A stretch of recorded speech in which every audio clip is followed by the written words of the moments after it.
Everyone who was involved in the writing process of my first piece knows that it didn't go according to plan.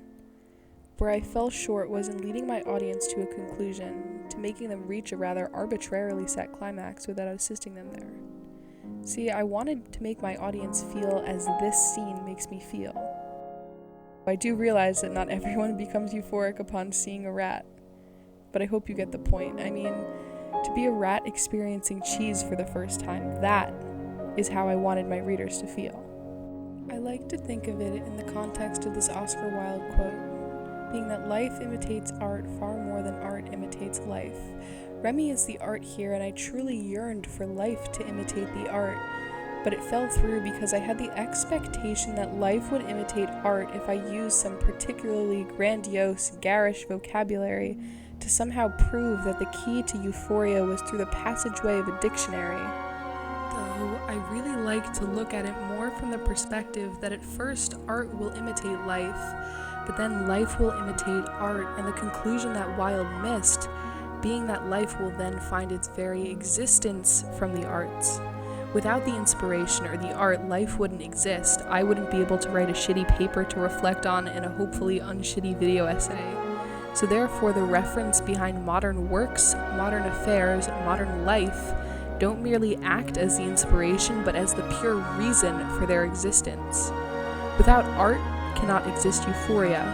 Without loss cannot exist art. For euphoria to exist, something must be lost.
The premise behind Macbeth is that Lady Macbeth desires nothing but power. However, she can only gain this through her husband. The literal loss in this play is Macbeth's life. He dies so that the plague of plagiarized power can no longer haunt him. And while deemed a tragedy, Macbeth as a play fosters so much loss that a beautiful web can be spun featuring power, control, and victory as the tenets, though perhaps the loss of others, but art nonetheless. And this art is familiar. It is a replication of the catharsis that is the ever-present thirst to obtain power and the following dilemma when power brings pain. But from this art, the euphoria in this work is the validation that Macbeth's death allows for. It makes it okay to act in a manner that someone has deemed the correct future-facing events. In this story, the witches determine what happens. And on the topic of folklore, Scorsese's Shutter Island features the institution of Skosgra and Huldra, two mistresses of the forest who outwardly predict and display actions of men. They have grotesque, hollowed-out backs, and, for a lack of a better word, turn absolutely abysmally disgusting when abused by their husbands. Teddy Daniels, acted by Leonardo DiCaprio, really is Andrew Laeddis. He has been a psych patient at Ashcliffe for the past 24 months in the film. He is in extreme and aggressive treatment for murdering his wife after she killed their 3 kids. The loss here is obvious. It's the death of Dolores, the death of the children, and the institutionalization of Laeddis. But the art is that Laeddis carries a deep and abiding love for Dolores, regardless of her actions and regardless of his. The scene of Ladis's dream, when Dolores melts in his arms, reflects Klimt's famous work The Kiss, a representation of the pure elation that love will always carry. In a somewhat sick sense, the euphoria exists as the totality that adoration washes upon any relationship. And to make it overwhelmingly obvious, because this narrative is somewhat smothered in love, Andrew is a wife killer. In kind of an odd sense, Leonardo DiCaprio is a wife killer in this film, and he's also a wife killer in Inception, a Christopher Nolan film. The loss in Inception is beyond words. At surface level, the film stars Leonardo DiCaprio as a professional thief who steals information by infiltrating the subconscious mind of his targets.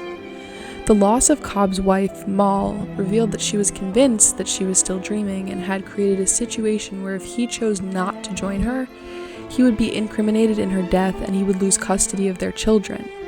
And despite his pleas, she consequently committed suicide by jumping off of a building in order to, quote, wake up. Though, additionally, on top of the loss of his wife, Cobb has to deal with the loss of his children due to said event. The art is difficult to unpack in this one because the entire film occurs within the subconscious mind. Though, to take it from the start, MC Escher's paradoxical stairs are featured in the lobby, a recreation of literal art and a representation of the surreality of the situation.